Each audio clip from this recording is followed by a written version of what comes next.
Imagine waking up as a tiny 5-year-old in a dark, dusty cellar while your life is literally on the line. As the heavy wooden door creaks open with a nerve-wracking groan, a kindly housekeeper peeks inside, desperately checking on her hidden little guest. Crawling out from beneath a rickety wooden table, our adorable little heroine pushes past the grime and gives the all-clear with the solemn dignity of a veteran commander. Honestly, looking at those huge blue eyes and messy golden curls, you'd think she's just a precious toddler, but boy, are you in for a surprise. The housekeeper rushes in, begging the young girl to sit down before her poor tiny neck cramps up from crouching in the dirt. But instead of throwing a toddler tantrum, our heroine calmly tells her to worry about her own safety first. Hurrying down the basement stairs, the housekeeper locks the heavy wooden latch behind her, praying that whoever is hunting them won't think to search this deep underground. Boom, boom, boom! Heavy, aggressive thuds suddenly echo right above their heads, making the housekeeper gasp in pure terror as the entire ceiling shakes. Cue the dramatic jump scare, because what's a manhwa entry without an uninvited villain ruining the quiet vibe? Out in the pouring rain, a menacing old aristocrat under a black umbrella screams at the top of his lungs, demanding to know if anyone is hiding a 5-year-old blonde girl. Down in the dark cellar, our young heroine narrows her eyes with absolute focus, her tiny fingers tightening around a wooden table leg as the rain patters outside. Clench, she grips that makeshift weapon like a battle-hardened soldier preparing for an imminent breach. Kaboom! A massive bolt of lightning shatters the stormy sky above the town. She reflects on how a normal 5-year-old should be out catching cicadas or going to taekwondo class right now. Man, the art team went all out with this lightning frame. It's like a full-blown anime climax on page 9. An intense close-up reveals her brilliant blue eye glowing with pure determination as her mind flashes back to reality. She can't help but inwardly curse her bizarre twist of fate. How on earth did an elite adult end up reborn inside the body of a helpless toddler? In her previous life, she was a fierce soldier in the South Korean Army Special Forces, proudly serving under the Golden Eagle badge. The very last memory she has of her past life was free-falling through a freezing blue sky with a torn, useless parachute fluttering above her. Talk about a brutal way to go out. Going from a fatal parachute failure straight into fantasy daycare is wild. When she finally opened her eyes in this new world, her military gloves were gone, replaced by tiny baby hands. She recalls clinging to her dying mother's cold hand, listening closely as her mother whispered final, urgent instructions with her dying breath. Coughing up blood, her mother begged her to flee from her greedy uncle and seek protection only from the powerful Duke of Arcades. Listening to those familiar names, the little girl felt a sudden jolt of realization wash over her. Tears filled her eyes as the horrifying truth settled in. She hadn't just been reincarnated, she had been sucked straight into the tragic fantasy novel she read before dying. Is it just me, or does every Webtoon protagonist somehow read the exact web novel they end up dying into? It's practically a cosmic law at this point. To make matters worse, she wasn't reborn as the heroic main lead, but as a doomed minor character destined to be exploited and killed off horribly. Hiding under that dark table, her special forces instincts kick into high gear as she vows to survive this ruthless world no matter what it takes. Meanwhile, outside in the heavy downpour, her greedy maternal uncle, Viscount Nofertrages, violently complaining about his expensive coat being ruined in the rain. Watching from the doorway, the clever housekeeper swallows her fear, determined to hold the line and keep her promise to protect the child. Shout out to this housekeeper. She deserves a massive raise for standing up to an arrogant noble with zero fear. Feigning complete innocence, the housekeeper looks the Viscount right in the eye and insists there are no young children living in her house at all. Before the uncle can even argue, she turns on max-level Asian mom energy, loudly bragging about her eldest child's marriage and her second child attending a prestigious university in the capital. Overwhelmed and completely exhausted by her endless barrage of proud mother rambling, the Viscount covers his ears and orders his men to retreat immediately. Creak! The housekeeper unlocks the basement door with a sigh of relief, calling for the little girl to come out, but our mini commando strictly refuses to break cover. When the housekeeper offers her a tasty snack, the girl solemnly declares that she must ration all existing food supplies for emergency survival scenarios. The housekeeper gazes at her with a mix of awe and amusement, marveling at how insanely mature this little child seems. Honestly, watching a cute 5-year-old talk like a grizzled military general is top-tier comedy. The contrast is just hilarious. As the housekeeper chuckles about her little soldier, our heroine internally panics in chibi form, realizing her army habit slipped out again. And what are you, she needs to act like a normal kid begging for cartoon toys. Whoosh! Suddenly, a deep, commanding voice slices through the roaring thunder outside the house. The heavy front door swings open as lightning illuminates the entryway, freezing both the housekeeper and the young girl in their tracks. Peeking out from her hideout, the girl's heart skips a beat as she instantly recognizes the formidable aura of the man standing at the threshold. Standing tall in the pouring rain with dark, damp hair and piercing purple eyes, an insanely handsome nobleman steps into view. Okay, hold on. Can we talk about this guy's visual reveal? The artist pulled out every trick in the book to make him look like a total dark fantasy heartthrob. Draped in an ornate black military coat adorned with silver embroidery, this imposing figure is none other than Duke Kaizen Arcades. Outside, his luxurious dark carriage idling under the stormy sky signals the arrival of top-tier nobility. Clinging tightly to the curtains, the little girl watches him with wide, hopeful eyes.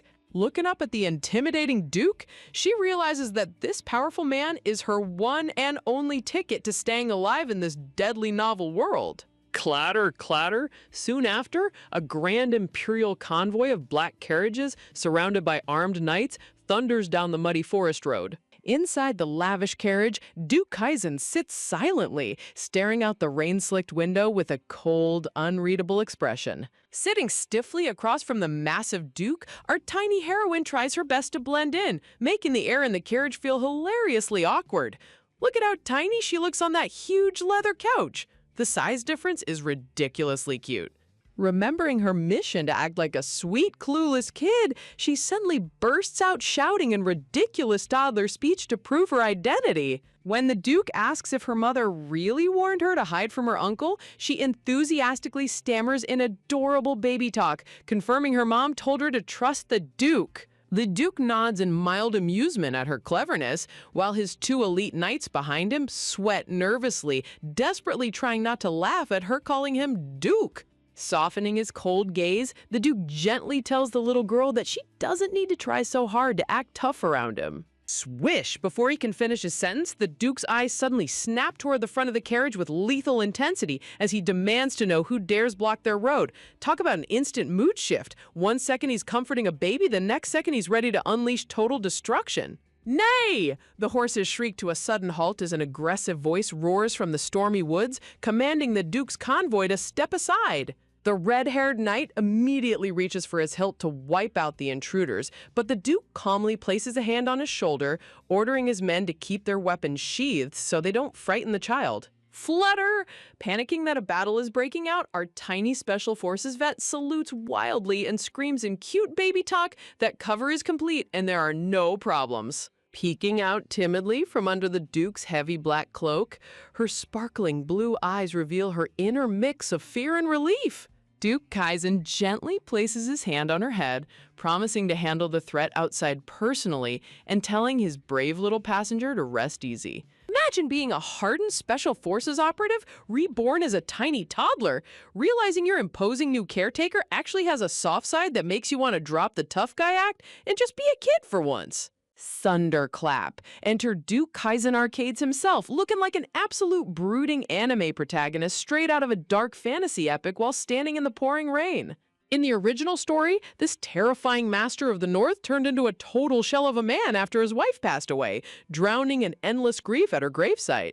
Cut back to the storm. Duke Kaizen commands his loyal knight Klein to clear the path as someone dares to interrupt their journey through the downpour. Klein steps forward with his hand resting on his blade, warning the Duke about a suspicious intruder stepping out of the shadows.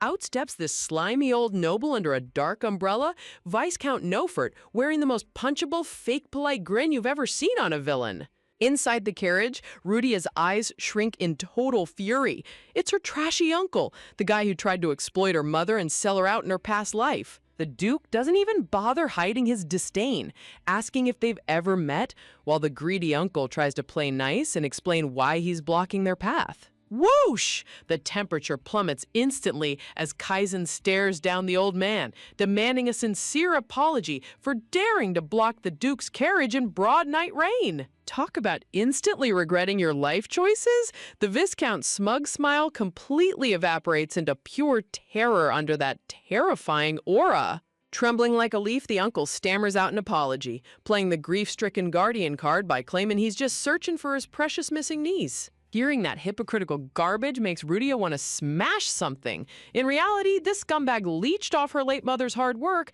without giving them even a single crust of bread. Doldly pushing his luck, the sleazy uncle actually asks if he can inspect the Duke's private carriage. The sheer audacity of this background NPC is off the charts. A dark, menacing laugh echoes through the thunder. Duke Kaizen literally busts out laughing at the absolute insanity of this nobody making demands of a duke. Fixing his hair back with eyes glowing purple, Kaizen mutters that staying out of the spotlight for too long made these bottom-tier nobles forget who runs this kingdom. Slash! Before the uncle can finish his whining, a blinding beam of sword aura slices through the rain, terrifying the daylights out of everyone nearby. Dip drop! The rain freezes in midair as dark crimson magic pulses through the night. The artist really cooked with these dramatic wallpaper-worthy panels. God, the Viscount falls flat on his back in full panic mode, dropping his umbrella as the raw pressure alone nearly snaps his spine. Resting his hand on his sword handle, Kaizen casually orders Klein to see their unwanted guest off, and by safely, we all know he means throwing him straight into the mud. Phew! Inside the carriage, tiny Rudia wipes the sweat off her forehead, celebrating a huge victory for Phase 1 of her grand survival plan. Creak! The heavy wooden door swings open, letting in the cool night air as Rudia looks up to see who's checking in on her. Leaning into the carriage, Duke Kaizen locks eyes with her and casually drops a bombshell, calling her his future daughter-in-law. Talk about dropping an absolute bomb out of nowhere. Gear crash, Rudia's brain completely short-circuits into cheapy mode. Does she just hear that right, or did the rain get into her ears? Reborn as a toddler or not, she recalls how back in the modern world, parents loved making throwaway jokes about their kids getting married in the future. It's always just empty small talk at kids' cafes, the kind of meaningless, polite promise that disappears into thin air 5 minutes later. Misinterpreting her bewildered, frozen face, Kaizen assumes the 5-year-old is simply too young to wrap her head around complex adult vocabulary. Ooh, she knows exactly what it means. The Special Forces operator inside her is currently screaming into the void. Tapping her chin, Rudia quickly calculates the tactical advantages. Being affiliated with the Duke means her evil uncle can never touch a single hair on her head ever again. When Kaizen tries to reassure her that the staff will handle everything, Rudia suddenly leaps to her feet with a full-throated military outburst. Clenching her fists, she proudly declares that as long as they give her shelter, this independent toddler Special Forces unit will raise herself completely fine. The Duke just sits there staring in dead silence. Honestly, watching a 5-year-old deliver a military-grade speech inside a luxury carriage is top-tier comedy. Rumble clack, the majestic ducal carriage rolls down the muddy forest pathway, heading straight toward the glorious estate of the north. Shine! Jump forward to the grand estate, maid army activated as 2 adorable servants burst into the room, ready to pamper the new little miss to maximum capacity. Look at this visual transformation. Dressed in a breathtaking pink gown with ribbons and glowing blonde curls, she literally looks like an angel dropped from heaven. The maids can't stop swooning over how soft her golden hair is, while tiny Rudia awkwardly touches her fluff, totally unaccustomed to royal treatment. Instinctively polite, Rudia thanks them with a bow, sending the maids into full panic mode because noble ladies are never supposed to speak formally to servants. Gazing at the insanely luxurious bedroom, Rudia sweat drops, thinking that a single carpet in this room probably costs more than a commoner's lifetime salary. Panicking to correct her grammar, she yells out a super formal military phrase, making the maids giggle at her hilarious, adorable awkwardness. Step, step, the atmosphere shifts dramatically as high-heeled steps echo through the doorway, making both maids drop into a crisp bow. Bow down to the ultimate head housekeeper, Marchioness Annette Feltro. She looks like the type of strict headmaster who inspects bedsheets with white gloves. Muscle memory takes over. Rudia bows before her brain can even process it, internally sweating because this lady looks 10 times scarier than described in the novel. Stepping aside with strict elegance, Annette reminds her that proper protocol demands she greet the young master of the house first. Turning around, Rudia's eyes widen into giant sparkling gems as she gets her very first look at the young heir. Ta-da! Meet 9-year-old Raquel Arcades. Black hair, glowing violet eyes, pristine noble suit. Seriously, how is a 9-year-old already serving peak male lead visuals? But Rudia remembers his dark novel trajectory. In the original story, Raquel grew up to be a cold, antisocial bachelor who trusted nobody. Stomp! Time to execute tactical diplomacy. Rudia takes a firm, dramatic step forward in her tiny pink shoes, ready to win over her future husband. She locks eyes with the handsome young lord, standing tall at full toddler height, while Raquel looks down with cool indifference. Salute! Activating full Special Forces protocol, she throws up a crisp military salute and barks out a formal loyalty oath right into his face. Crickets! Raquel's stoic expression utterly shatters into total confusion. He's just standing there like, did this 5-year-old just salute me like a soldier? Realizing she overdid it, Rudia internally panics, but doubling down is the only option. She promises to serve him with total devotion until her bones crumble to dust, leaving everyone in the room utterly speechless. Talk about an icy reception. After delivering a full military salute, tiny Rudia gets met with pure silence from young Lord Raquel, while the head housekeeper awkwardly tries to get him to acknowledge her. Madame Feltro desperately tries to smooth over the awkwardness by asking if she likes her new luxury quarters, while Rudia stands there sweating bullets in her massive pink gown. Panicking under the intense social pressure, a reborn soldier stammers out an apology while the housekeeper quickly promises that dinner will be delivered straight to her room. As the dark-haired young master walks off without saying a single word, Rudia yells out a frantic goodbye, realizing this 9-year-old kid is colder than the winter breeze outside. Looking out the grand window at the peaceful snowy garden, Rudia takes a deep breath to collect her thoughts after surviving her first official standoff. Staring at her reflection, she can't help but complain about her wild fate. Of all the people in this world, why does her arranged fiancé have to be an absolute human iceberg? Whoa! On the bright side, at least she didn't get kicked out onto the street on day 1, which is honestly a massive win for phase 1 of her survival plan. Clenching her tiny pink dress, she reminds herself that she's an elite Special Forces operative. A little cold shoulder from a 9-year-old isn't going to stop her. Later that night, as the maids tuck her into bed, they marvel at how unusually polite and quiet this little girl acts compared to typical spoiled noble kids. But eavesdropping mode activated, the maids whisper that an adopted daughter like her isn't worthy of the young lord, though they quickly shut up before Madame Feltro catches them gossiping. Dramatic shift.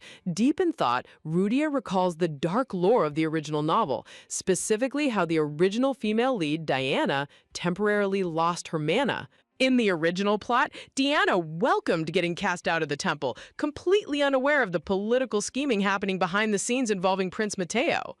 Gasp! Rudia snaps back to reality as the morning sun beams through her window and the friendly maid calls out to greet her. Maid cheerfully holds up a selection of cute hair ornaments, asking the little miss which fancy design she wants to wear for the day. When Rudia responds with casual toddler talk, the head maid almost has a heart attack over proper noble etiquette, making the whole room burst into hilarious chaos. But cute accessories can wait. Rudia's eyes light up with tactical intent because it's time to execute step 2 of her physical conditioning regimen. Puff. Out in the courtyard, tiny Rudia starts aggressive physical training, but running in a heavy dress with sausage-like toddler legs is basically torture. Sweating bullets and gasping for air, she furiously vows that if she can't marry the young lord, she'll just train hard enough to become the chief knight of the ducal house. Under the beautiful blooming cherry blossoms, she vows to find a way to survive in this fantasy world no matter what obstacles stand in her way. 3 minutes later, the Special Forces dream completely collapses as Rudia lies face down on the stone path like a melted puddle of pink jelly.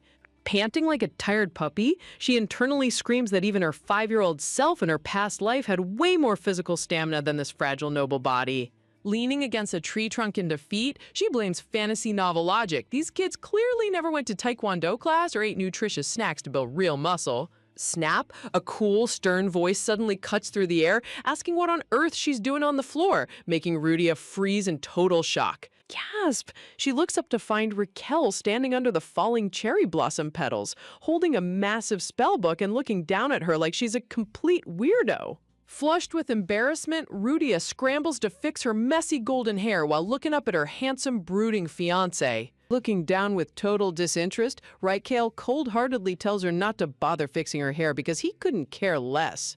Rudia tries to play it cool, thinking this might be a green light, until Raquel casually drops that since they're strangers, she shouldn't care how he sees her. Boom! Before she can even process that insult, Raquel drops the ultimate bombshell, demanding that she go tell his father to cancel their engagement immediately. Close up on her tiny shoes planted on the stone path as the tension between these two kids reaches an absolute boiling point. Standoff under the cherry tree, Raquel glares down with cold indifference while waiting for her total surrender. No way! Rudia puffs up her cheeks and yells right back into his face that she refuses to comply with his order. Look at this adorable visual metaphor, a tiny helpless bunny trying to assert dominance against a massive gloomy wolf. The artist really cooked with this one. Under the bright blue sky and drifting pink petals, the demand to break off the engagement hangs heavily in the air. Standing her ground against the giant tree, tiny Rudia refuses to back down even an inch against the intimidating young master. Staring back with wide, sparkling eyes, she gathers every ounce of toddler diplomacy to keep her primary shelter plan alive. Activating full cute defense mode, she stammers out that she's been through way too many hardships to go back now, begging him to understand her situation. But Raquel is a stone-cold savage. He shuts her down instantly, telling her that her personal problems have zero to do with him and to stop making excuses. Spark! Rudia's inner soldier snaps. She explodes in fury, shouting that a broken engagement is strictly prohibited in her dictionary. Raquel blinks in shock at her sudden informal tone, while Rudia's chibi inner voice celebrates dropping the polite act for a split second. Lore drop. Rudia recalls Raquel's tragic future from the original novel, the dark tragedy that turned him into such an unfeeling monster. In the original timeline, Raquel lost his entire family in the war and had to build gravestones with his own hands, leaving him utterly hollow inside. Looking at his brooding face, Rudia realizes that behind his icy exterior lies a deeply wounded soul, and melting his heart is her true key to survival. Even if he's acting colder than an iceberg right now, she knows that getting on his good side is the only way to secure her future. Raquel smirks and challenges her, saying if she won't break the engagement, she'll have to handle hunting dangerous monsters, and tiny Rudia shouts that she totally can do it. Clenching her tiny fist with fiery determination, she yells that she isn't just catching snakes and wolves, she's ready to hunt giant tigers if necessary. Cut to later. A maid catches Rudia covered in dirt, leaves, and twigs, panicking over what crazy mischief the little miss has been getting into. As the maid drags her away for an emergency bath, Chibi Rudia sulks, realizing she couldn't even find a single earthworm, let alone a wild tiger. The maid gently wipes the grime off her chubby cheeks, scolding her gently while Rudia internally sighs about the struggles of growing up as a toddler. Standing in the opulent hallway, the maid tells her to stay put while she gets fresh clothes, warning that Madame Feltra will lose her mind if she sees this mess. Left alone with the towel over her head, Rudia reflects on her situation. Without her original Special Forces strength, surviving in this fragile toddler body is going to be a wild battle. Defeat is strictly not in our reborn soldier's dictionary. Just as Rudia vows to push forward or die trying, the sudden sound of tiny footsteps interrupts her intense inner monologue. Peekaboo! A super cute little boy with fluffy black hair and bright green eyes pops his head around the corner, tilting his head in pure curiosity at the unfamiliar girl standing in his hallway. Brain scan complete. Rudia instantly recognizes this cute toddler as Andy, the adorable youngest brother of her brooding fiancé Rickenell, who is currently looking up at her with giant sparkling eyes. Seriously, can someone get this kid a medal for maximum cuteness? Little Andy puffs out his tiny chest and proudly introduces himself, declaring that he's officially 5 whole years old. Gasp! Rudia's inner squad leader completely melts into a pile of goo. She can barely process how an insanely adorable kid could exist in the exact same cold, gloomy household as her stoic fiancé. The toddler cuteness overload continues as Andy immediately showers her with sweet compliments, while Rudia eagerly showers him right back. Honestly, this wholesome duo is single-handedly saving the entire family vibe. Time to lay down the family tree foundation. Rudia proudly corrects the little guy, declaring that she isn't just some random older sister, she's actually his future sister-in-law. But wait, explaining adult marital concepts to a 5-year-old is a whole different battle. Rudia freezes mid-sentence, internally sweating as she tries to figure out how to break down engagement contracts into toddler terms. Looking out at the golden sunset, she strikes a heroic pose and vows to train hard enough to catch wild snakes and tigers to protect her place in this grand estate. Dropping full confidence on the young master, Rudia dramatically announces that because she's going to marry his big brother, that makes her his official sister-in-law forever. Whoa! Andy's jaw drops into an absolute O shape of pure awe. Look at those giant sparkling green eyes. The artist literally went all out on the toddler reaction shot. But the innocent little brain reaches a quick dead end. Andy, I'm just a language model and can't help with that. Saved by the bell, the friendly maid walks in carrying fresh bath towels, only to stop dead in her tracks upon finding the two young kids having an intense philosophical discussion in the hallway. With zero hesitation, Andy turns around and shouts at the top of his tiny lungs, proudly announcing to the entire staff that this cool girl is his official sister-in-law. The maid's soul almost leaves her body. Sweating bullets, she frantically asks where the little master learned such mature vocabulary, while a flushed Rudia quickly drags her away toward the bath before things get any weirder. Sunrise transition. The morning sun beams down over the majestic ducal castle, bringing a fresh new day full of chaotic toddler conditioning. Hello! Andy comes bounding down the hallway like a golden retriever puppy, waving his chubby little hand the second he spots his favorite new sister-in-law. Spotting the energetic toddler, Rudia asks where he's off to, and Andy enthusiastically invites her to join him for a sunny morning stroll through the grand gardens. Leisure time is off the table. Rudia proudly declines, announcing that she has to execute her mandatory daily physical fitness training regimen. Striking a dramatic superhero pose, tiny Rudia loudly preaches the importance of rigorous physical conditioning, determined to build up maximum stamina in this fragile little body. Clenching his tiny fist with sudden fiery passion, Andy decides he wants to join the elite squad too, so he can get strong enough to hunt dangerous tigers, because apparently catching wild beasts is the ultimate toddler flex here. Flexing her non-existent muscles, Rudia takes charge as the master trainer, telling Andy to watch closely and take notes since he's currently the weaker recruit. Snap back to reality. Rudia slaps her cheeks in sudden panic. She internally screams at herself to get a grip. She's a battle-hardened military veteran, so why is she getting so genuinely hyped up about playing pretend with a 5-year-old?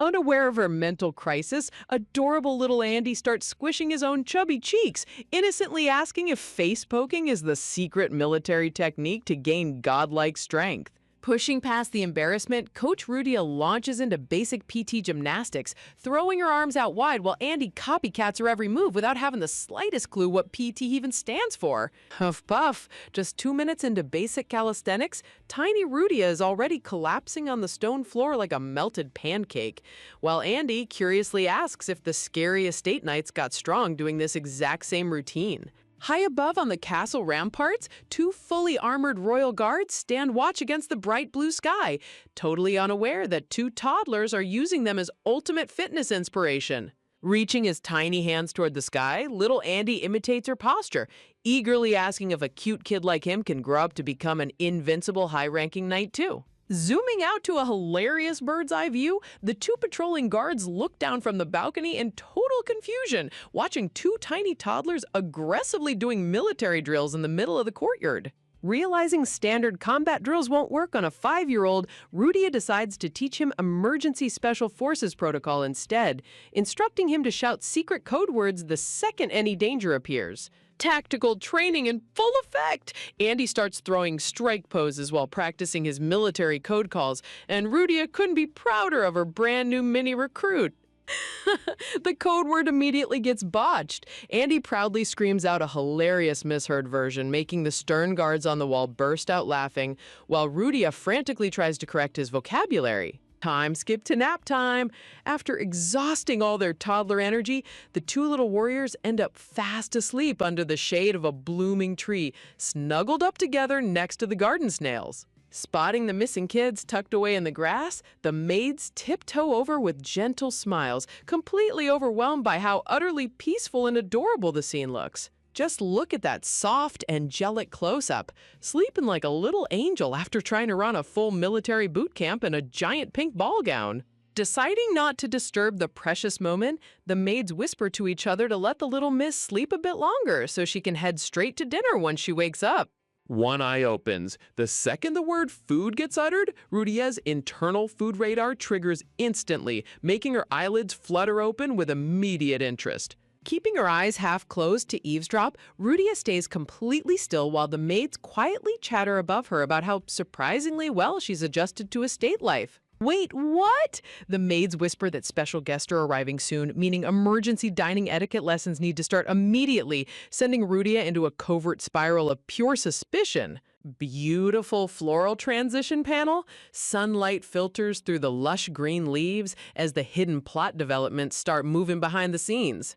Boom! Rudia snaps awake and jumps out of her skin. Surprising the maids, she gasps in total shock as the names of the incoming royal visitors get dropped right in front of her. Panic level maxed out. Rudia shouts in disbelief, confirming with the maids that the crown prince and his royal brother are set to arrive at the duchy in just a few short days. Smiling cheerfully, the maid explains that the imperial palace sent a formal invitation to the young master, but decided to drop by in person before he could even send a reply. This is bad. Rudia's face darkens instantly as she learns the emperor personally ordered the young nobles to spend time bonding, realizing her peaceful sanctuary is under immediate threat.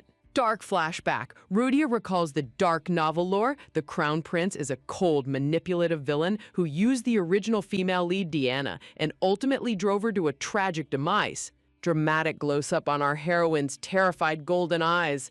Living in this ducal mansion was supposed to be her safe haven, but now she realizes she's sitting right at the front door of the tiger's den. The maids try to reassure her that the imperial family is super sweet to young kids, but Rudia is internally screaming in full survival mode, wondering how on earth a 5-year-old is going to survive royalty. Meanwhile, right beside her in the grass, little Andy is still fast asleep, adorably mumbling his misheard military secret code calls in his sleep like a true loyal soldier. Time skip to the big day.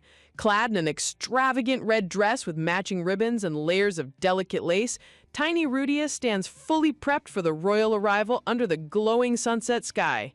Noticing how stiffly she's standing, the maids giggle and ask if she's feeling nervous, prompting our reborn Special Forces operative to freeze up completely while shouting that an elite soldier never gets nervous. Imagine thinking you're about to get executed by a terrifying dark fantasy warlord, only for the maid to walk in with the sweetest smile, assuring you that you're completely safe even if you mess up. Though behind that sweet smile, she casually drops that the staff are actually the ones who will take the heat if she slips up, leaving our tiny Special Forces veteran sweating bullets and promising to be on her absolute best behavior. With her massive blue eyes sparkling like freshly polished diamonds, she gazes up in pure, unadulterated shock. The maid drops a total bombshell, revealing that the big bad Duke himself actually prepared a personal gift just for her?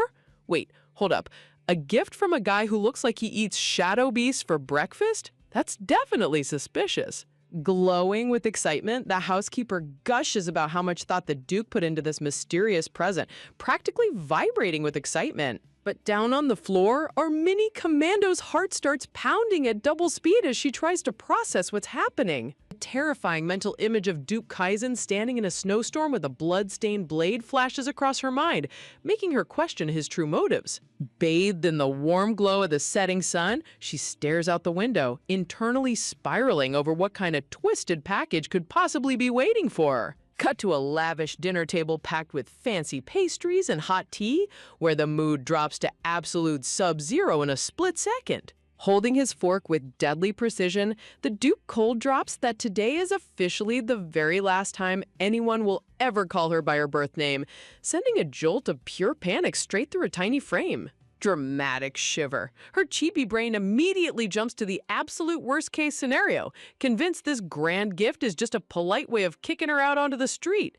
Man, Special Forces paranoia really never turns off, does it? Pushing a sleek, ornate tray across the table, the Duke sternly orders her to open the sleek black envelope lying on top. She nervously breaks the seal, bracing herself for an eviction notice or a massive bill for every single luxury meal she's gobbled up so far. But as her eyes scan the crisp parchment, her jaw drops. Written in gorgeous gold calligraphy is a brand name, Rudia. The Duke calmly explains that from this moment forward, this is her new identity. She's officially being registered as the adopted daughter of his loyal vassal, Count Merez. Looking at her with intense seriousness, he admits that giving her a completely new name and noble status was the only bulletproof way to hide her from her greedy maternal family. Quick reality check, the artist literally drew the Duke's two young sons sharing food in the background like cute little puppies, which totally breaks the serious mood. Sensing her sheer terror,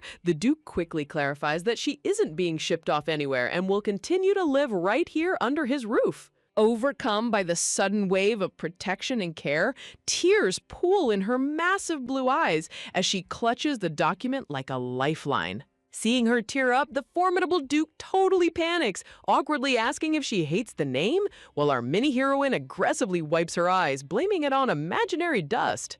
A soft, elegant floral emblem blooms across the screen as her official transformation begins. Rubbing her wet cheeks, she lets out a heavy breath of relief, realizing she finally has a real shield against the villains hunting her down. But just as she catches her breath, the Duke casually drops that his father, the Grand Duke himself, is arriving tomorrow for the Grand Family Council. Panic mode activated, her chibi soul practically leaves her body at the mention of another high-tier noble showing up so soon.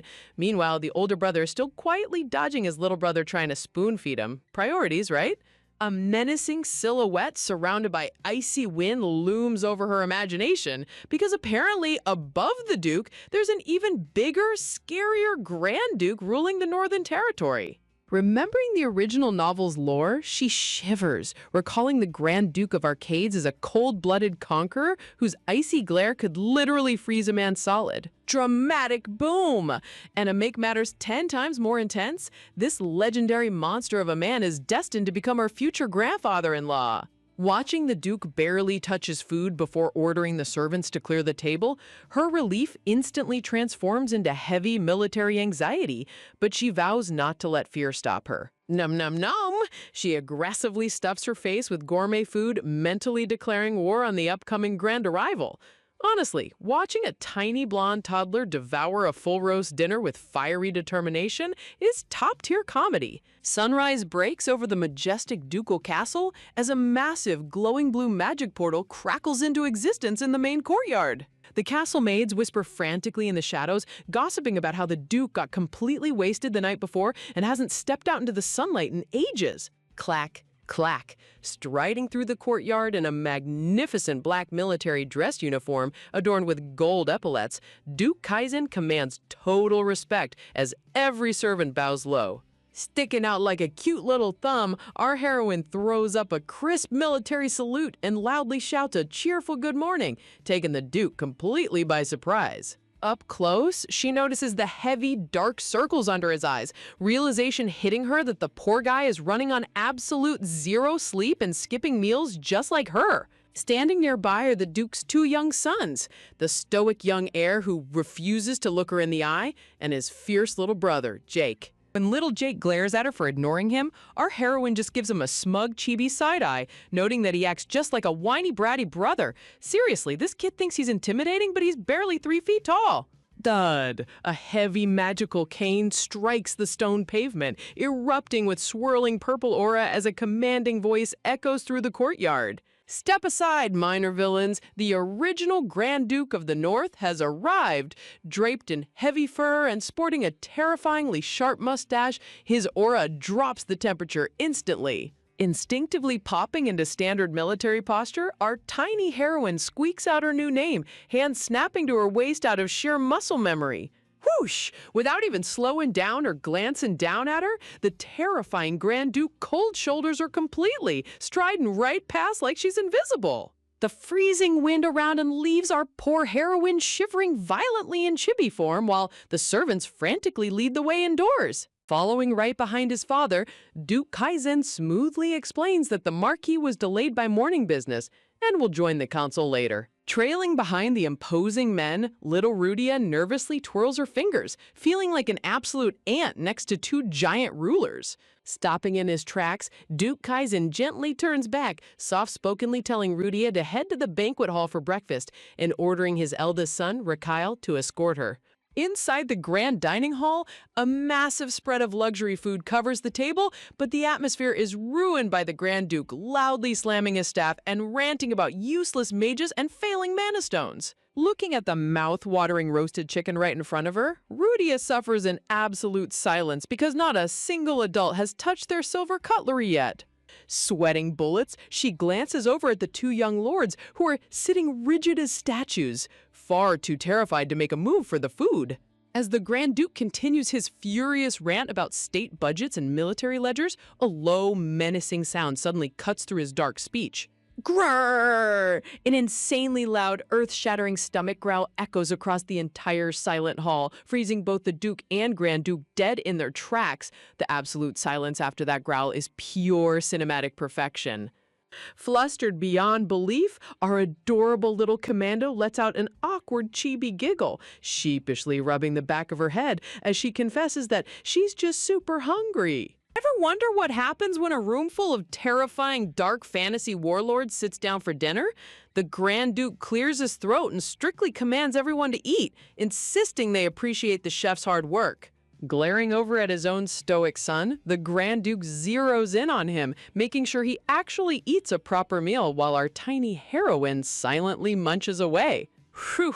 Letting out a massive breath of relief, our little commando realizes she isn't in trouble at all, secretly noting that this terrifying ruler is just worrying about his kid's nutrition. In a total plot twist, the Grand Duke starts nagging Duke Kaizen like a classic dad, scolding him for drinking too much and skipping his protein.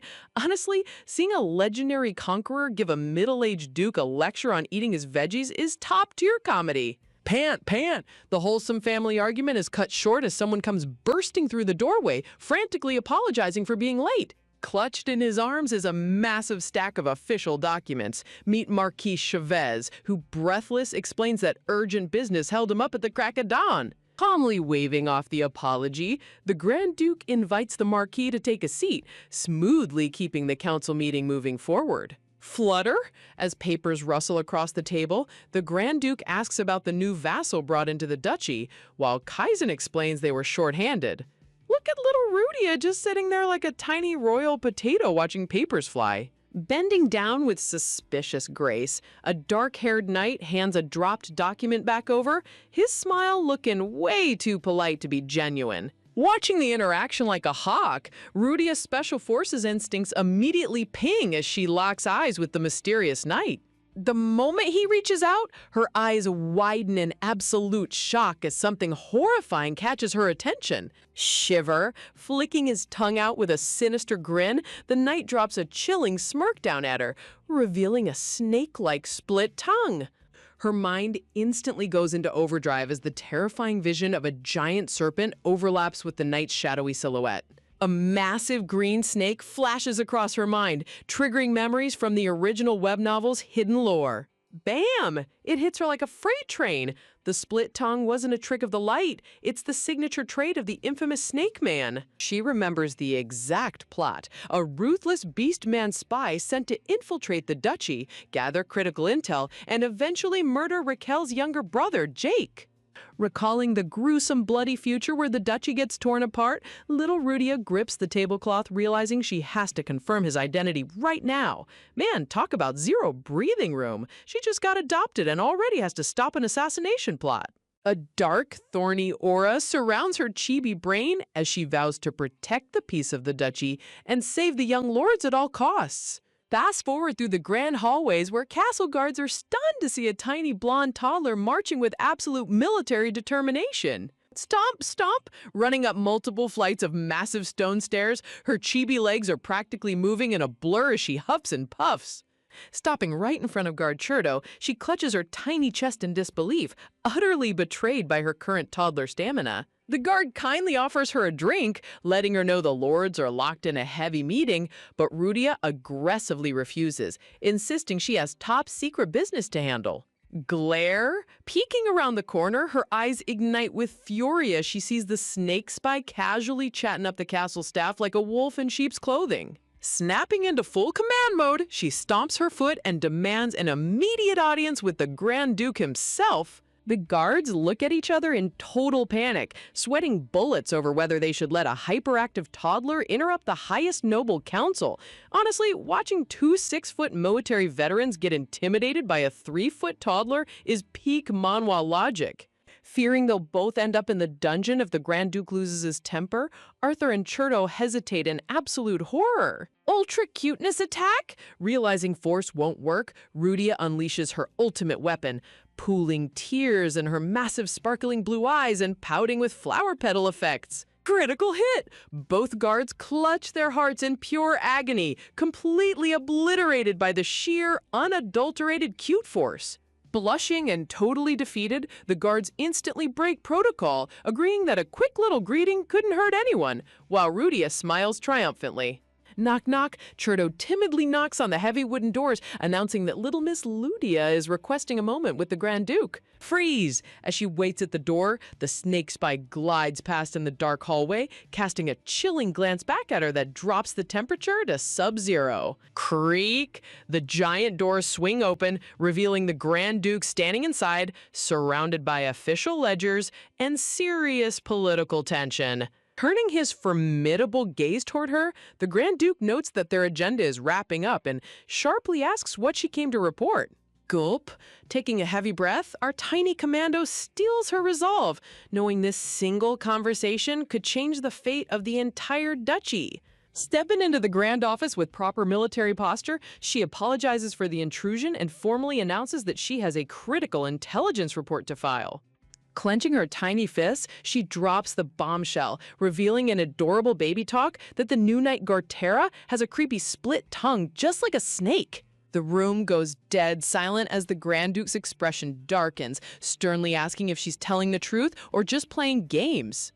Rudia stands her ground, stubbornly insisting she checked multiple times with her own eyes and isn't making up a single detail. Sensing the absolute sincerity in her eyes, the Grand Duke's gaze turns ice cold as he orders Churto to escort the child back to her room immediately. You can literally feel the atmospheric shift. He knows something is terribly wrong. Night falls over the magnificent castle as Churto walks her back down the brightly lit corridor, asking how her big confrontation went. The guard praises her unbelievable bravery, admitting he couldn't even make eye contact with the Grand Duke for months, while Rudia puffs out her chest, flexing her mini military pride. Crash! Shatter! Suddenly, the peaceful night is completely destroyed as the stone wall explodes in a shower of deadly debris and dark shadow magic. Out of the dust, a massive, thick snake tail whip-slashes through the window, snatching tiny Rudia right out of the air while Churto screams in absolute horror. Whoosh! Reaching out in desperation, the guard misses by an inch as our mini-heroine gets dragged straight up into the pitch-black night sky. Thud! Slamming onto the giant, scaly coils high above the castle roofs, Rudia groans in pain, her chibi body completely trapped by massive dark scales. A deep, sinister voice echoes through the dark night air, tauntingly calling out to the tiny child pinned under his scales. Towering over her in his monstrous full beast form, Giant Serpent glares down with glowing yellow eyes, asking how a little brat managed to see through his disguise. Instead of crying or begging for mercy like a normal toddler, our tiny Special Forces veteran glares right back, roaring at the top of her lungs that she saw his gross tongue plain as day. The giant snake bursts into wicked laughter, genuinely amused that a 3-foot toddler has the nerve to talk smack to a giant beast monster. Seriously, this guy thinks he's the top predator, but he has no idea he's dealing with a hardened commando soul. Fury activated. A massive, enraged beast aura explodes behind tiny Rudia as she screams dirty profanities at the top of her lungs, leaving the giant monster snake sweating in absolute utter shock. Ever wonder what happens when a giant 50-foot demon snake takes a 3-foot toddler hostage? Well, if that toddler happens to be a reincarnated Special Forces captain, the snake is the one who should be terrified. Even with a monster slithering over her, tiny Rudia uses her cutest baby voice to roast him, warning that the Grand Duke is gonna crush him into snake soup. The giant serpent just chuckles darkly, flicking its split tongue as it admits the whole castle is probably on high alert by now. But honestly, watching a massive mythical beast exchange trash talk with a kid wearing hair ribbons is absolute comedy gold. Flickering with a terrifying red aura, the snake coils around her tight, mockingly asking if she wants to go down with him. Rudia just stares back with the most unbothered look on her face, like, bro, do you know who you're talking to? Boom! Right on cue, Grand Duke Arcade steps out onto the shattered balcony with his magic staff ablaze, glaring down at the courtyard where his knights have the massive python totally surrounded. Sensing he's in deep trouble, the snake tightens his coils around little Rudia, using her as a human shield and threatening to crush her if anyone moves a muscle. As the monster demands everyone drop their weapons, Rudia's elite military brain goes straight to work. She realizes this overgrown lizard transformed right inside the estate specifically to snag a hostage for his escape plan. But here's the twist. Our little commando knows how dark fantasy noble houses work. While the soft-hearted Duke might hesitate, the cold-blooded Grand Duke puts family honor and castle security way above a random adopted toddler. Sure enough, Arcades raises his magic staff without a single trace of emotion on his stern face, convincing Rudia that she's about to become friendly fire collateral damage. Talk about a tough day at the office. But instead of crying like a normal kid, Rudia's eyes ignite with raw Special Forces determination. She reminds herself that she was an elite soldier who already died once, so she's sure as hell not going out like a coward. Surrounding herself with full military grit, she stares down the giant beast with zero fear in her eyes. Man, you gotta respect the 3-year-old with the mindset of a hardened army veteran. Roar! Gathering every ounce of breath in her tiny lungs, Rudia screams out at top volume, calling the monster a dirty snake coward. She literally shouts at the Grand Duke to ignore her and blasts this reptilian scum straight to Kingdom Come. Honestly, calling your own airstrike on yourself is peak Special Forces behavior. The Grand Duke is so caught off guard by her unhinged bravado that his jaw almost hits the floor, while the giant snake bursts out laughing at how crazy this child is. Staring down with its glowing yellow eye, the serpent admits this little brat has officially piqued his interest.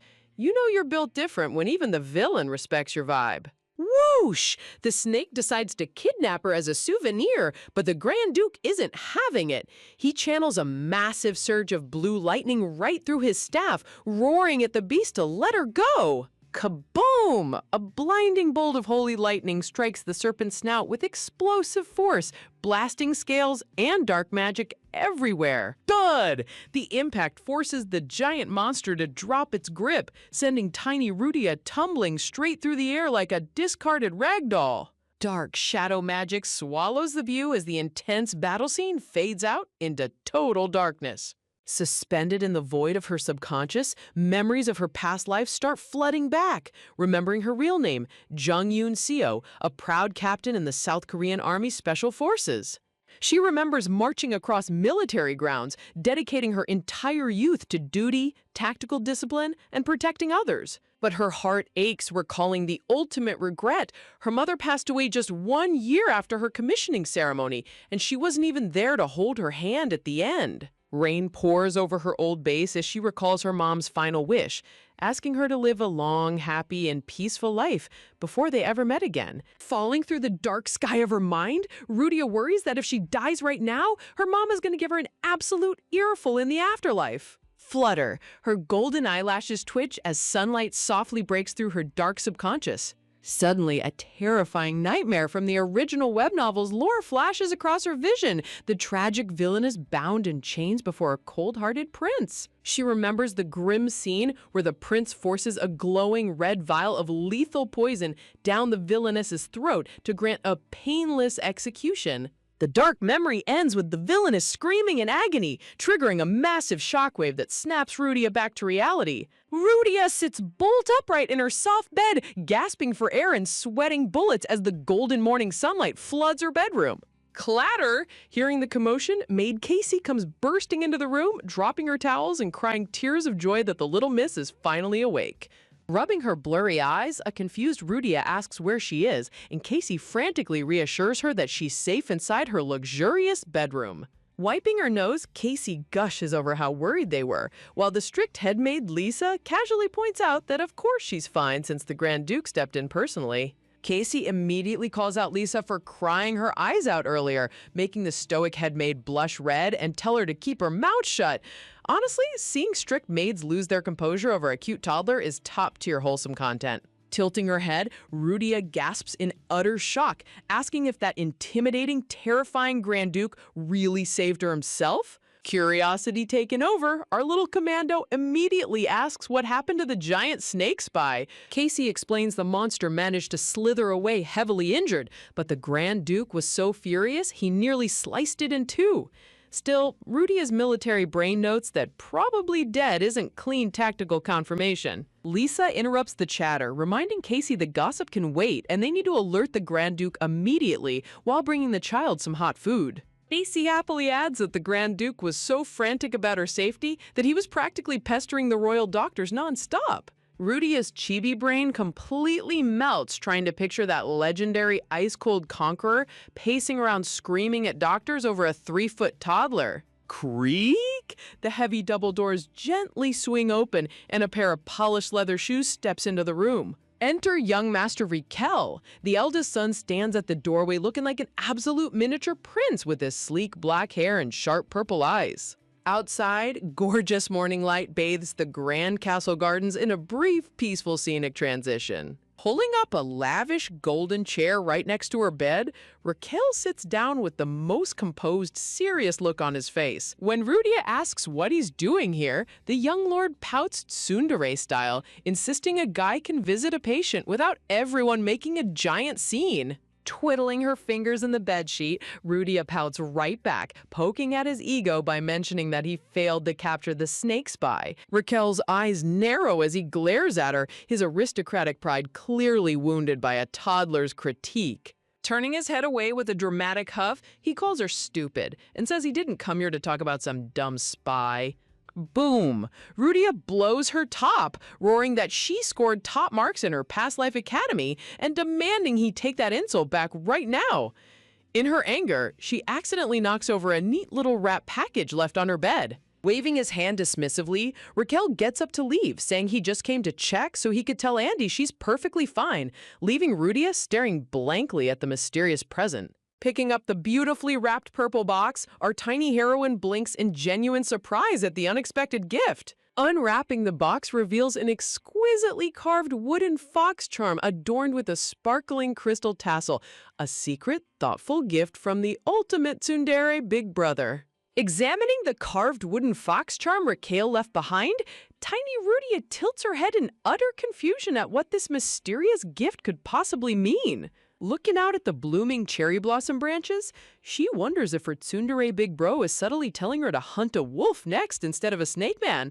Talk about an overly complicated way to show concern. Back in bed, the cozy silence is shattered when someone asks if she's finally awake, prompting Rudia to pop her head up and chirp back in her cutest baby voice. Creak! The massive doors swing wide open as Grand Duke Arcades himself strides into the room, looking like an absolute military commander checking on his troops. Instantly going into full polite protocol, Rudia bows deeply from under her covers, aggressively thanking him for saving her, but the Duke just tells her to settle down and relax. Bending down with a dead serious expression, Arcades asks where a tiny child found the sheer courage to face a giant snake shifter when even fully grown adults would faint on the spot.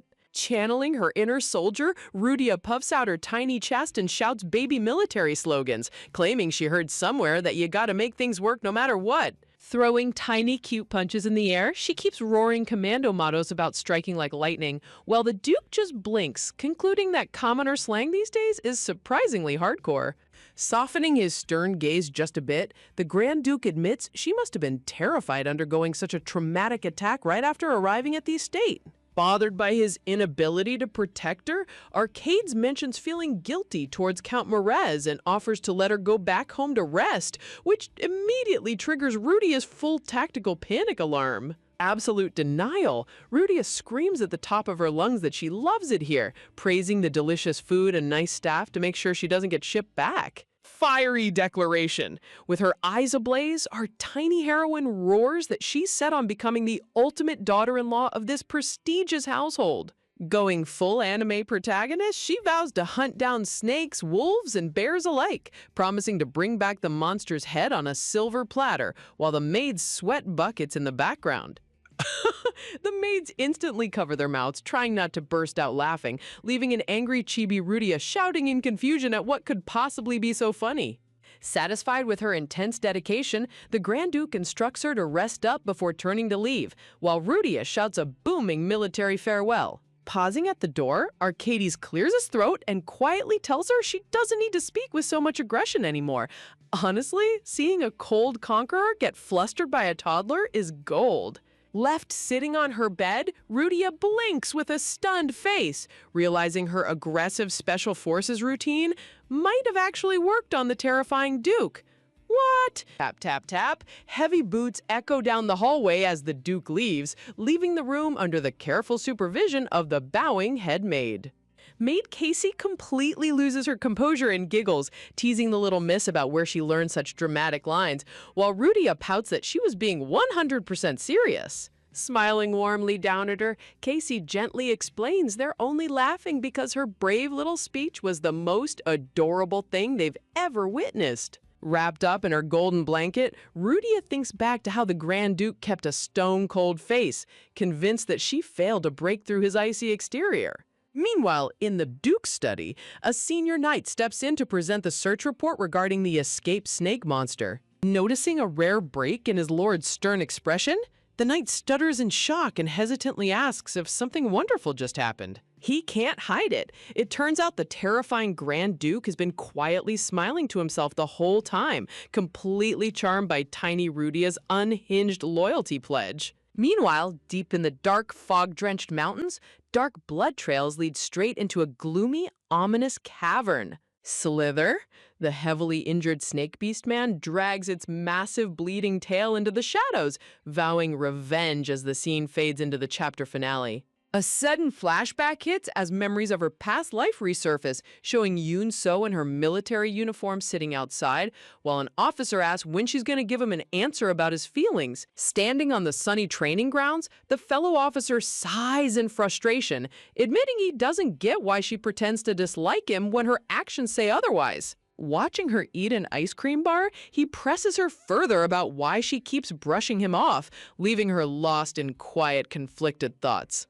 Snap back to reality. Rudia blinks as a maid gently brushes her long golden curls in front of the vanity mirror. The maid happily gossips that the Grand Duke, who normally rejects every single invitation from the imperial family, accepted one out of the blue because he's in such a fantastic mood lately. Sweating nervously in the mirror, tiny Rudia tries to play the sick card, asking if it's better for her to stay home and skip meeting royalty altogether. Flashback reveals the Duke holding the imperial letter, coldly declaring that his absolute main priority is making sure little Rudia fully recovers first. The maid gushes with excitement, convincing herself that the Duke wants to use this grand imperial visit to officially flex his cute new adopted child to the entire empire. As the maid squeals over how exciting this is, Rudia barely manages a weak nod while her mind spirals into absolute internal chaos. Panic mode! Surrounded by imaginary dark thorns, Rudia realizes that crossing paths with the imperial family in this novel's lore is basically a fast pass straight to the execution block.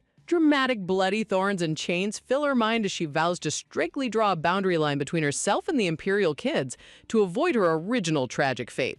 Cut to the sunny castle grounds. Dressed in an overly fancy frilly gown, tiny Rudia sits beneath a blooming tree, letting out a heavy sigh over her impending doom. Thud, thud. Loud footsteps shatter her quiet sulking as two kids come running up through the grass. Out of nowhere, the Grand Duke's bratty grandnephews point directly at her, laughing hysterically and calling her the dumb girl who got captured by a giant snake. Teasing her relentlessly, the arrogant kids mock her endlessly, claiming she cried like a helpless baby when the monster grabbed her. Rage activated. Puffing out her cheeks in pure chibi anger, Rudia roars back that she didn't cry a single tear and that they don't know what they're talking about.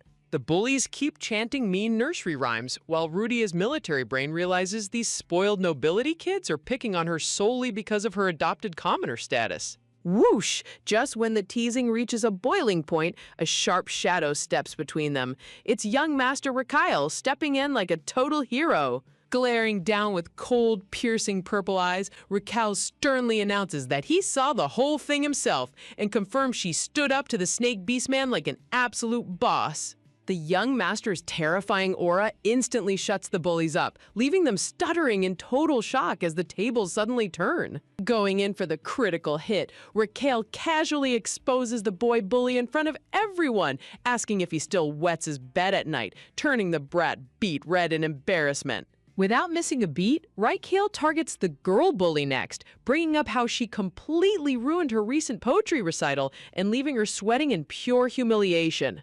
Standing tall like the ultimate protective big brother, Raquel dares them to call him a liar too, completely destroying their pride in 10 seconds flat. Looking up at her tsundere brother from behind, tiny Rudia stares in total awe, completely captivated by how insanely cool her new big bro really is. As flower petals float gently through the warm sunlight, young Master Raquel walks away, leaving tiny Rudia squinting in total suspicion. She's sitting there wondering if he ate something bad or if a sudden wind turned his brain upside down, because him acting nice is way more terrifying than any monster attack. Meanwhile, the arrogant bully kids are practically sprinting away in pure panic, whining about being super busy. Rudia scratches her cute chibi head, low-key convinced Raquel must be coming down with a fever because him actually standing up for her is completely out of character. Realizing her protector is leaving, Rudia leaps up, her frilly gown swishing loudly as she shouts for him to wait up. Raquel pauses mid-step, giving her that classic ice-cold side-eye that could freeze a volcano. Pushing past her prickly attitude, Rudia beams with big, shimmering eyes and shouts a huge thank you right to his face, making the whole garden feel like a heartwarming anime moment. For a solid 5 seconds, time completely stops as they lock eyes amidst floating pink blossoms. The dramatic atmosphere is so thick you could cut it with a butter knife, leaving us wondering if he's actually going to say something sweet for once. With a cold, ruthless drop of the mic, Raquel just turns his back, calls her a total dummy, and strolls off. Man, talk about a major emotional bait and switch. This kid's tsundere meter is completely off the charts. Refusing to take the L, tiny Rudia waddles after his long strides, demanding to know where he's going, but Raquel doesn't even slow down, asking why she even needs to know. Keeping up with her tiny toddler legs, Rudia smugly brings up how he saw her fight off that snake shifter, asking if that means she's halfway qualified to be his future bride. Raquel instantly shuts her down, reminding her that she didn't actually catch it.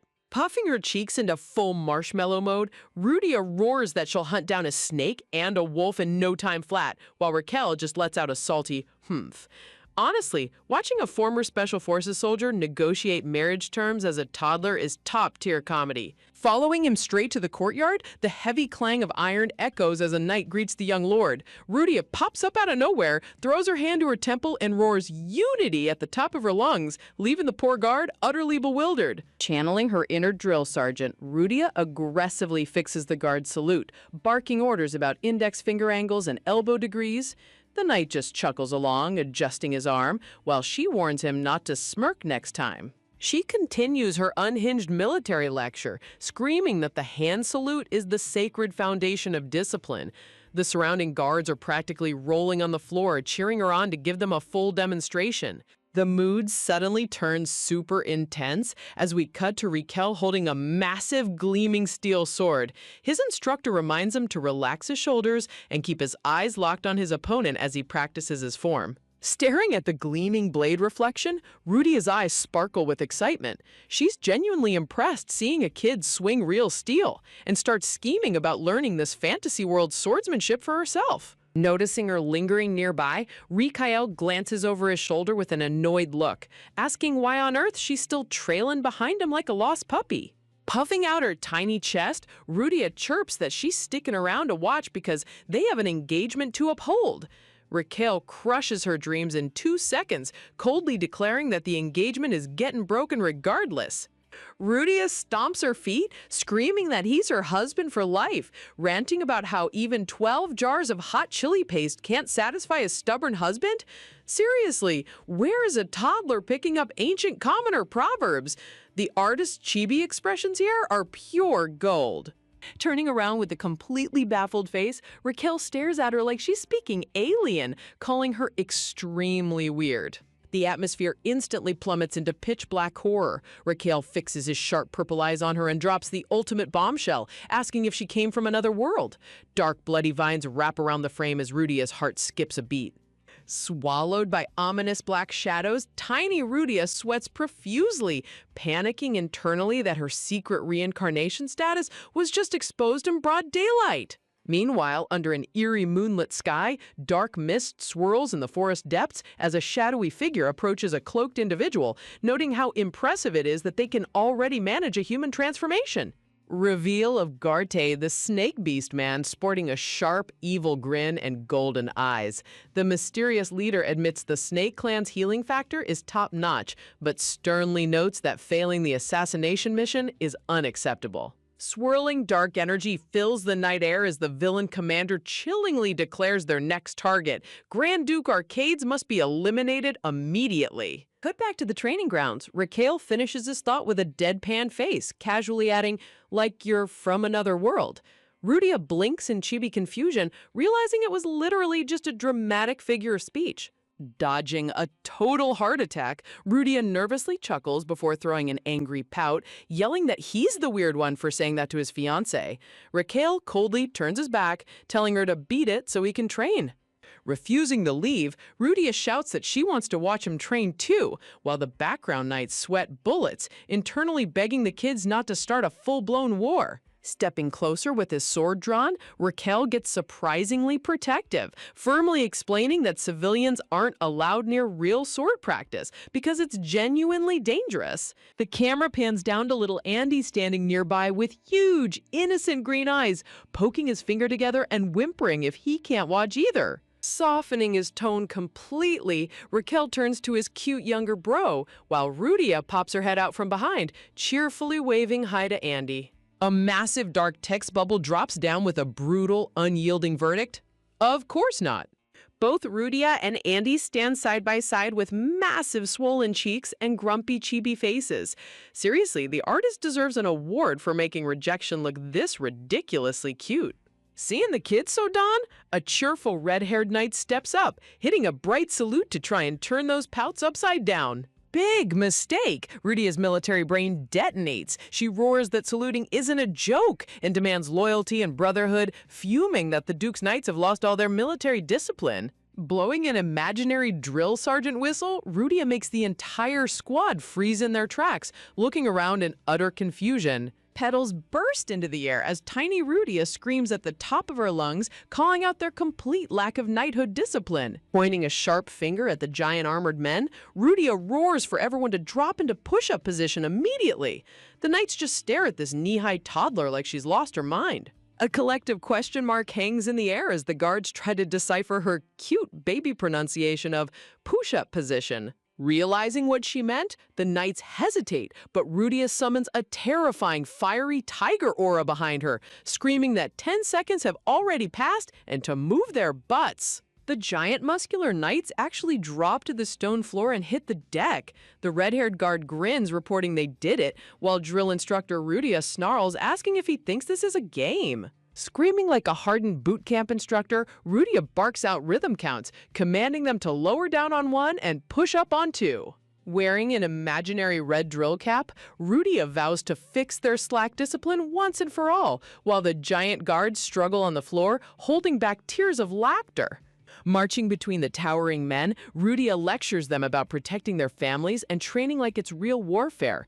The knights sweat profusely, whispering to each other to think of something sad so they don't get executed for laughing. Crossing her arms with a heavy sigh, Rudia looks down at their shaking arms, dramatically worrying about the dark, disciplineless future of the Grand Duke's house. Rudia shouts for the troops to stand up and execute. In perfect unison, the giant knights snap to their feet, roaring "execute" right back at her.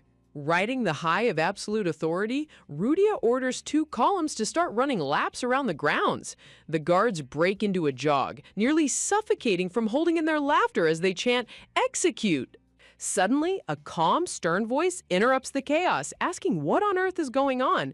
Rudia angrily snaps back that she isn't Little Miss, she's the official drill instructor. A giant sweat drop forms on Rudia's forehead as her sparkling blue eye twitches, realizing that voice sounded way too familiar. Standing right behind her with a terrifyingly calm expression is Lisa, the head maid.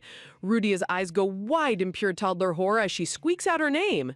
Without missing a beat, Maid Lisa lifts tiny Rudia by her dress collar like a mischievous kitten, scolding her for disrupting night training, while Rudia flails her feet, insisting she was training them.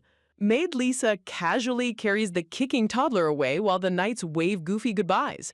Rudia screams over her shoulder, warning them not to dare slack off while she's gone. Just when you think taking over a noble family is hard, imagine being compared to a legendary war heroine before you even finish learning to walk. Maid Lisa drops a massive bombshell, telling little Rudia that her chaotic energy genuinely reminds her of the late Grand Duchess. Rudia's eyes go wide as saucers as she realizes Lisa is talking about her supposed grandmother-in-law. Lisa solemnly confirms that the Grand Lady has passed away, setting up the ultimate backstory for this powerful family line. Cut to a dramatic fantasy flashback where the late Grand Duchess stands clad in gleaming silver armor, raising a massive sword toward the heavens. Turns out she was an absolute monster on the battlefield, dominating martial arts tournaments and earning legendary status across the entire empire. Even though the Grand Duchess fell in battle while protecting her own squad, Rudia's eyes practically burst with literal sparkles. She puffs out her tiny toddler chest and roars that she's going to become the strongest warrior in the kingdom too, completely ignoring the fact that she's currently knee-high. Maid Lisa gives her that classic weary adult side-eye, gently dropping a truth bomb that being a swole, overpowered woman in a high society empire isn't all glitz and glamour. Honestly, Lisa's calm reality check is the ultimate mood killer, but you gotta respect her honesty. With cherry blossoms gracefully floating around them, Lisa takes a quiet breath while strolling ahead, silently marveling at the tiny terror currently trailing in her footsteps. But our former Special Forces soldier isn't given up that easily.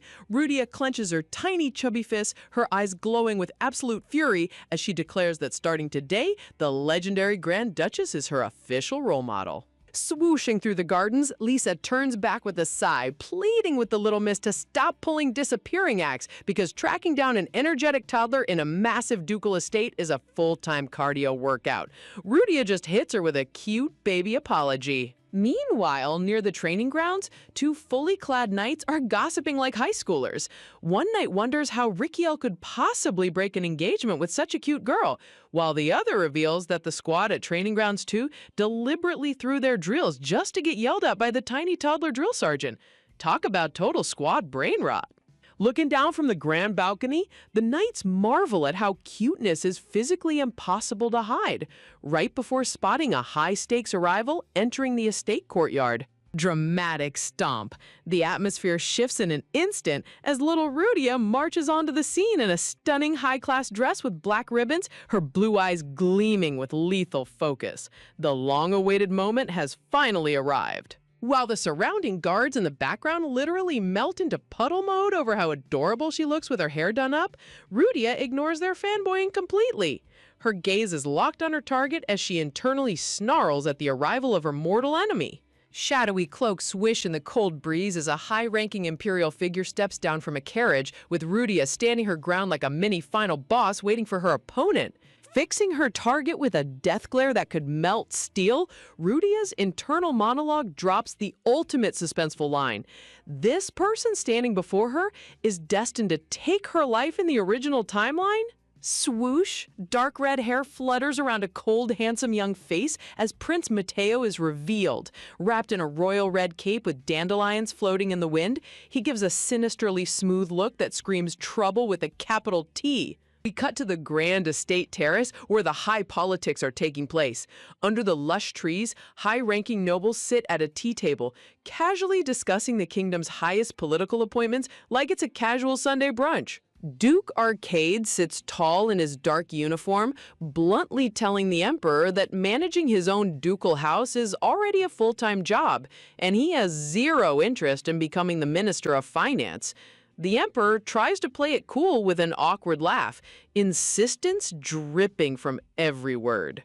Sensing the tension rising to sub-zero levels, the emperor waves his hands in panic, trying to backpedal and laugh it off while offering tea. Meanwhile, Prince Mateo quietly sips his beverage in the background, taking in every single detail. Over at the kids' table, the tension is somehow even higher. The camera pans past a sparkling glass as Rudia sits across from Prince Mateo, practically shooting invisible laser beams from her eyes. Mateo holds his teacup with ultimate smugness, giving her an aloof side-eye look that makes Rudia's blood boil. She internally fumes, wondering why this pompous imperial brat is staring at her like she owes him money. A regal, gorgeous woman in a stunning crimson dress steps into view, Empress Audrey herself. She addresses little Rudia directly, noting that she's heard all about the famous toddler living in the Grand Duke's estate. With a sly, polished smile, Empress Audrey remarks on how fascinating it is for a girl of her age to already be engaged and living under the Duke's roof. You can practically feel the passive-aggressive nobility shade radiating off her. Not one to back down, Rudia puffs out her cheeks into maximum marshmallow mode, boldly firing back with her cute baby pronunciation that an engagement isn't that big of a deal. Giggle, Empress Audrey chuckles behind her hand at the kid's sharp tongue. But before she can say more, her red-haired son Mateo chimes in with a fake innocent smile, sipping his tea like a seasoned politician. Mateo drops a total tactical nuke on the conversation, smugly pointing out that Rudia's engagement is basically already dead in the water, since Raquel sent her a notice to break it off. The disrespect is so loud you could hear it from space. Rudia's jaw practically hits the floor as the disrespect sinks in. Look at the artist's dramatic dark background here. It perfectly captures that brutal moment when someone spills your personal business in front of the entire royal court. Fire erupts in Rudia's eyes. Internally raging, she scolds this red-haired prince for his absolute lack of manners, calling him a brat with zero military discipline for bringing up her broken engagement in public. Clack, Rudia slams her hands on the table and barks back at Mateo, telling him to mind his own business and keep his nose out of things he knows nothing about. Bam! Princess Sienna instantly leaps to her feet, her dark curly hair flying as she screams in anger, demanding to know how a common noble dares to speak so rudely to an imperial prince. Empress Audrey gently tells Sienna to sit back down and act like a proper princess, smoothly dropping a subtle insult by mentioning that while Rudia comes from a bloodline known for violence, Sienna shouldn't lower herself. Rudia's chibi face just gapes in disbelief at the sheer level of noble backstabbing. Mateo just smirks behind his teacup, casually playing the bigger person by claiming he doesn't mind because a 5-year-old toddler doesn't know any better.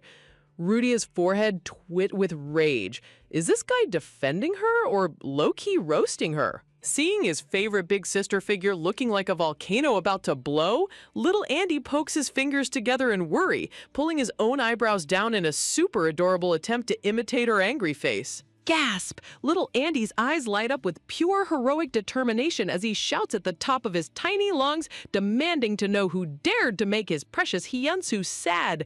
Honestly, give this kid a medal for being the ultimate loyal hype man. Stepping up right behind his little brother, Raquel appears looking like an absolute stoic, icy prince. He calmly speaks up to set the record straight, declaring that Rudia isn't his official fiancé, at least not yet.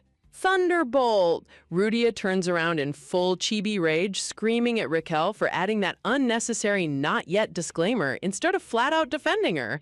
Man, watching these two bicker is peak comedy. The visual contrast here is insane. Raquel's ice-cold purple stare versus Mateo's fiery red smug grin. You can literally feel the rival aura clashing between the ducal heir and the imperial prince. Mateo taps his gold-rimmed cup, dark thorny vines wrapping around his aura as he chuckles darkly, noting that it's completely out of character for Raquel to leave the door open like that. Dramatic pause. Chapter title card drops with elegant blue and silver crests, giving us a brief moment to catch our breath before the political intrigue gets even deeper. Raindrops glisten on vibrant green leaves as the camera pans over the estate's breathtaking glass greenhouse garden under the bright afternoon sky. Through the rain-speckled glass roof, we look down at tiny Rudia and Andy standing together on the stone garden path, surrounded by blooming white flowers. The camera follows the imperial children from behind as they stroll through the garden, their fancy coats and cloaks swishing with every step. Rudia watches them closely, mentally reviewing the original novel's plotline.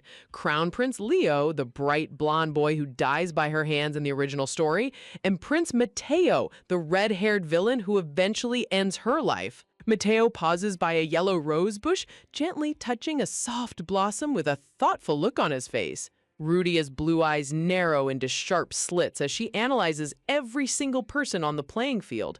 In a world full of death flags, she can't afford a single misstep. Dark, thorny vines frame Mateo's figure as he puts a single finger to his lips, giving a chilling, secretive smile. The plot thickens as Rudia remembers that Empress Audrey is actually Mateo's biological mother. Grrr. Rudia grinds her teeth, her internal rage bubbling over as she processes all these dangerous royal connections. Little Andy tugs on her sleeve with the most innocent green eyes you'll ever see, whimpering softly as he asks if she's still angry because of the mean princess. Looking down at the adorable toddler, Rudia takes a deep breath. She reminds herself that the timeline has already shifted from the original novel, so her primary mission now is to stay far away from imperial politics. Putting on a brave face, Rudia smiles reassuringly at Andy, assuring him that she's totally fine. Meanwhile, in the background, Princess Sienna is already gossiping behind her hand, snickering about how fast Rudia wrapped the youngest lord around her finger. The panel cuts to a striking close-up of Rudia's icy glare as she resolves to play her cards carefully, determined to rewrite her destiny and outsmart every royal snake in the room. Imagine threatening an imperial princess with a lecture on basic manners while looking like a literal plush toy. Little Rudia hits her with that calm, deadly stare, asking what's going to happen if Andy picks up her terrible behavior. Walking through the lush glass garden, Rudia holds Andy's hand and casually drops her personal code of conduct. She doesn't do second chances. If someone tries to bully her, she's either snapping wrists or ripping traps open. Look at that ferocious, chubby face. She caps off her threat by adding a flying sidekick to her combat playbook, proving that former Special Forces muscle memory never really fades. Princess Sienna's face turns bright crimson as her eyes flare with rage. She screams at Rudia to watch her mouth, threatening to throw full-blown treason charges at anyone who disrespects royal blood. Swoosh! Crown Prince Leo steps directly between the squabbling toddlers like a true golden boy hero, coolly reminding Sienna that threatening little kids is completely beneath her royal dignity. Sienna tries to argue that age shouldn't be an excuse for total disrespect, but Crown Prince Leo isn't having any of her drama today and shuts her down with a sharp glance. Leo firmly points out that educating the ducal kids is the Grand Duke's job, not theirs. Rudia blinks in surprise behind him, mentally noting that this blonde prince is shockingly mature and kind. No wonder he became a total thorn in villain Mateo's side. Before the argument can escalate any further, an imperial attendant bows deeply, interrupting to let the young royals know that His Majesty the Emperor is requesting their presence immediately. As Crown Prince Leo leads Sienna away, telling her they'll apologize properly next time, sneering red-haired Mateo lingers in the background. Surrounded by dark, thorny aura, he whispers a sinister "see you later" that gives everyone absolute goosebumps. Watching them leave, Rudia's mind races as she remembers the original novel's dark plot. Empress Audrey is destined to murder Crown Prince Leo just to pave the way for her sinister son Mateo to steal the throne. Fixing her vibrant blue eyes with pure resolve, Rudia reminds herself of her main goal: survive inside the Grand Duke's household and protect her own turf without getting dragged into the imperial battle royale. She grips Andy's tiny hand with intense determination, vowing to stick strictly to her own survival path and let the original novel's tragic royal drama sort itself out. Little Andy looks up with sparkling eyes, complimenting Hyunsoo on how insanely strong she is. Rudia snaps back to reality with a nervous sweat drop, realizing she was crushing the poor toddler's hand in her panic. Bump! Rudia turns around and slams straight into a solid wall of fabric.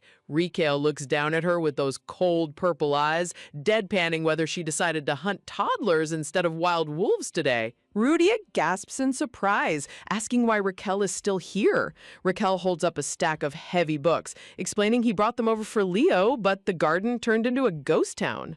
Rudia puffs her cheeks, telling him he should have warned people to wait up.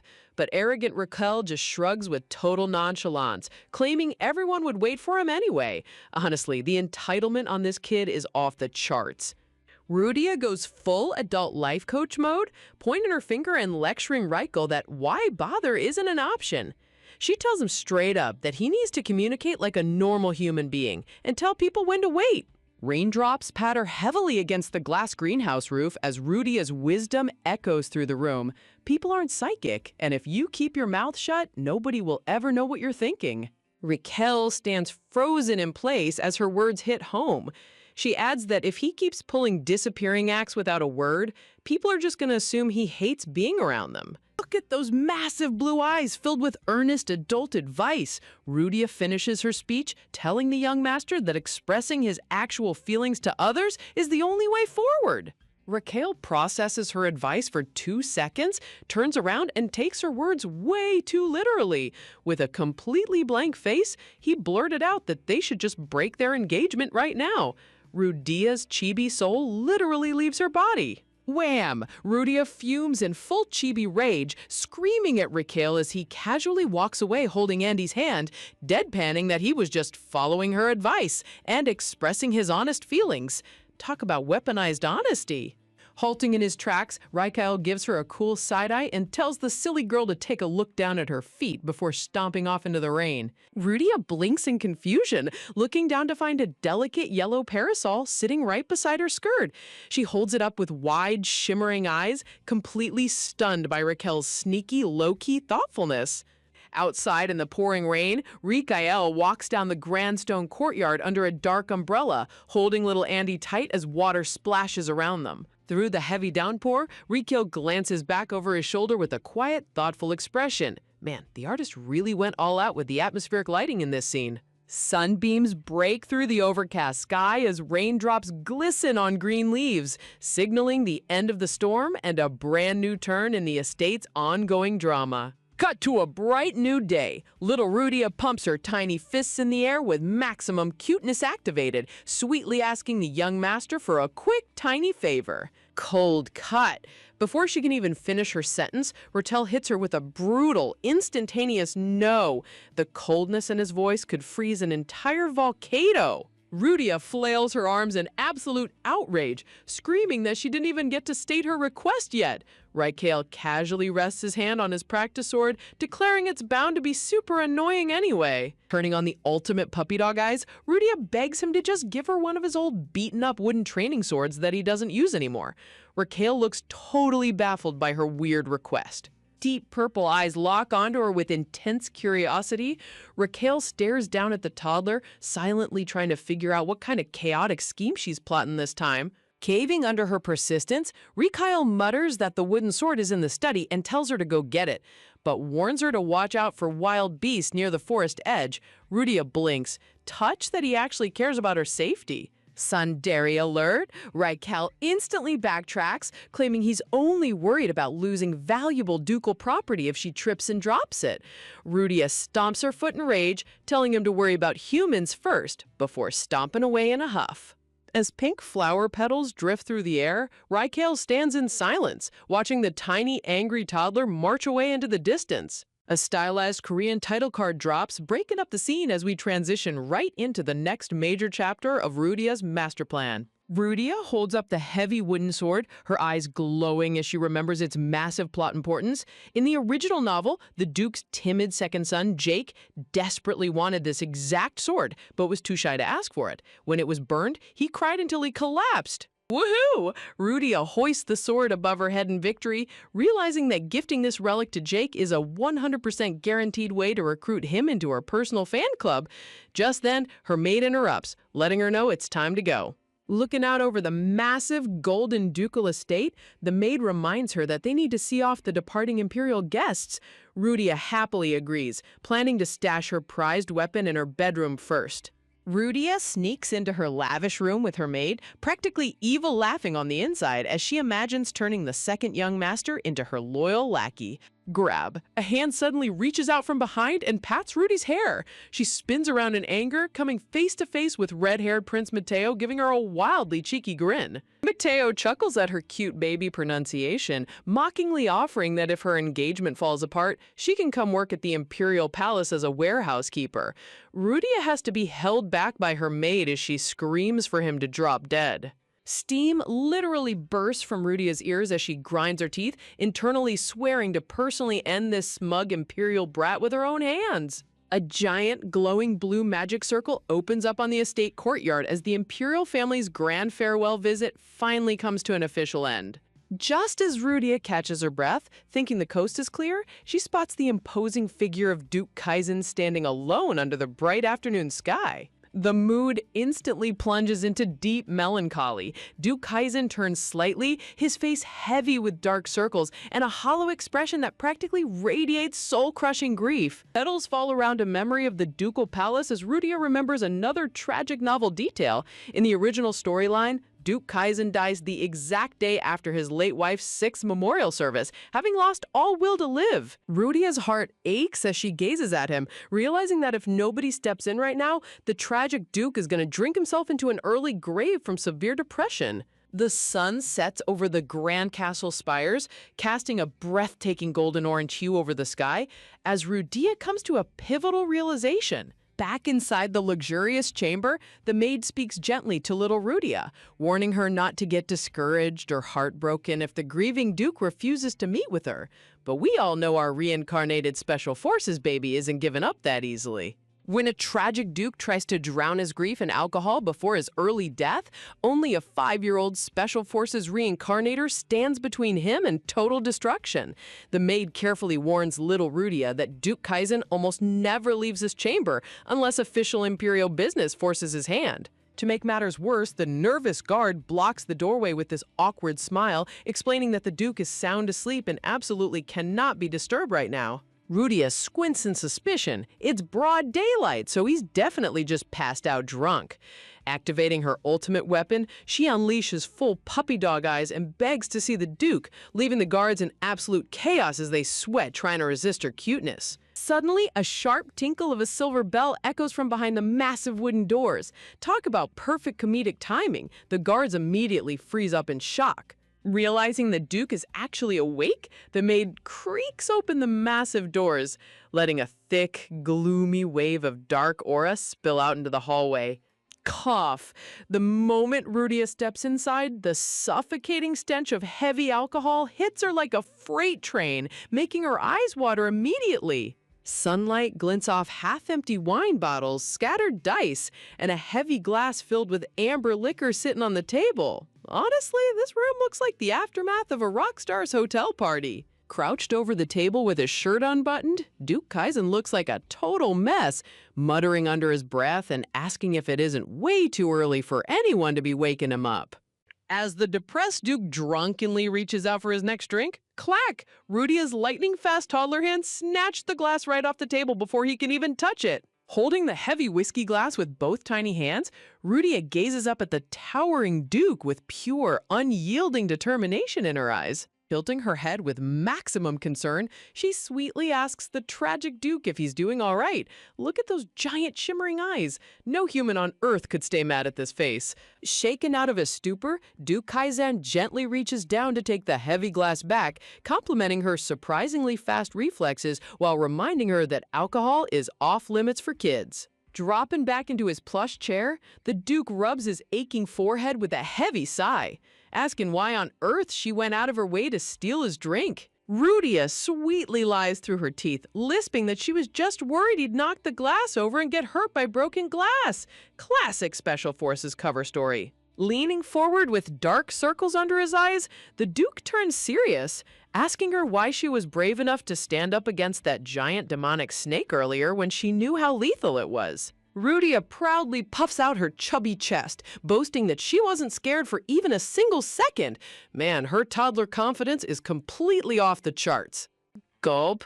The mood instantly turns heavy as Duke Kaizen looks down with a stern expression, lecturing her that being brave and throwing yourself into danger are two very different things. He firmly reminds her that putting her life on the line is an adult's burden, and as a 5-year-old child, her only job is to stay safe behind him. But instead of backing down, Rudia locks eyes with him and hits him with a brutal reality check, pointing out that he's doing something just as dangerous right now. The Duke blinks in total disbelief as the tiny toddler scolds him for skipping his meals and guzzling down lethal amounts of liquor every single day. Close up on the melting ice inside the golden liquor. Rudia adds that destroying your own body with grief and alcohol hurts even worse than being stabbed by a real sword. With a weary sigh, Duke Kaizen reaches for another bottle, shaking his head at the ridiculous reality of getting hit with a life lecture by a literal toddler. Grab, before he can pour another drop, Rudia's tiny hands clamp around the neck of the giant bottle with full Special Forces force. A hilarious tug-of-war erupts as Rudia pulls on the bottle with all her toddler strength, yelling that she isn't lecturing him, she's trying to save his life. As the tired Duke's reflection shines inside her vibrant blue eyes, Rudia softly delivers her ultimate truth.